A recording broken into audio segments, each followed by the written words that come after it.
bunso. Si Police Captain Jim Gamboa naman ay may mga estudyante sa academy na naanyayahang dumalo sa mga aktibidad ng Iglesia ni Cristo sa loob ng kampo sa Buensuqueso, Pampanga. Dito ay mahigit sa 30 sa kanyang mga estudyante ang panayang nagsusuri sa mga aral ng Diyos. Marami sa kanila ang nasa proseso na ngayon ng pag-anib sa iglesia. Kabilang naman sa kanyang mga anyayahan noon ay ang kanyang kamag-aaral sa PNPA na si Police Captain Patrick Carlo Balcanao. Si Police Captain Jim Gamboa ay classmate ko sa PNPA. Na-deploy kami noong Marawi Siege hanggang noong 2018 na po ang aking desisyon. Gusto ko nang sumamba at makinig sa mga leksyon ng Iglesia ni Cristo. Hindi naman nag-atubili si Ka Jim. Nagabayan ako at sinama ako palagi sa mga pagsamba. Sa tulong po ng Diyos, ako'y kaanib sa Iglesia ni Cristo. Nabautismuhan po ako noong Abril 2018 sa distrito ng Cavite South. Noong cadet in charge si Police Major Jade Gamboa ay pinagtibay ang kanilang kahilingan na makapagsagawa ng pamamahayag ng mga aral ng Diyos sa loob ng PNP Academy. Mula sa mga nakapakinig ay 3 sa kanila ang naging mga kaanib sa Iglesia ni Cristo. Dati po akong Katoliko at ang pamilya ko po ay sarado Katoliko. At dati din po ako nagsisilbi bilang lay minister taong 2013. Ay napaanyayahan po ako ng kapatid na Jade Gamboa, kaklase ko po sa PNPA, para daluhan ang sinasagawang pamamahayag ng mga salita ng Diyos sa loob po ng Academy. October 16, 2016, sa lokal po ng New Bilibid Prison, nilob niya pong matuloy ang aking bautismo. Nagpapasalamat po ako sa Panginoong Diyos sa pagkasangkapan niya sa kapatid na Jade Gamboa upang matawag po ako sa loob po ng Iglesia ni Cristo. Hindi rin ipinagkait ang kanilang serbisyo, mabingit man ang buhay sa panahon ng pandemya. Ako po ang kauna-unahang nagkaroon ng positive result ng COVID dito po sa barangay namin.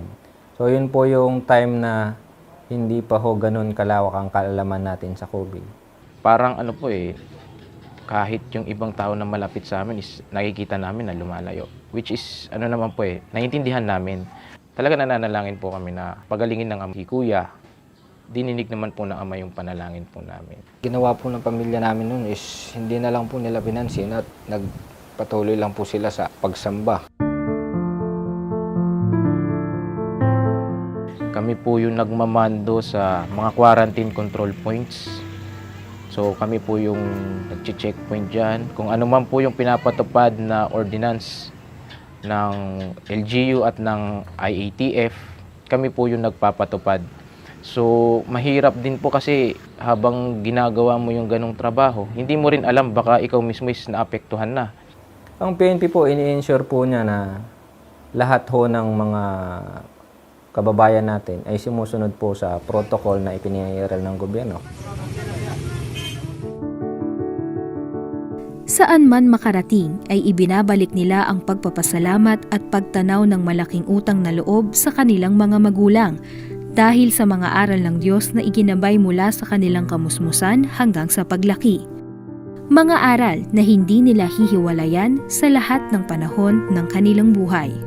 Nagpapasalamat po ako sa aking mga magulang na simula po ng pagkabata namin hanggang ngayon, hanggang nagkaisip na po kami, patuloy pa rin po nila kaming ginagabayan at pinagpapayuhan. Taglay-taglay po namin yung mga in-instill sa amin na values, pati po yung pananampalataya na pinasa po nila sa amin.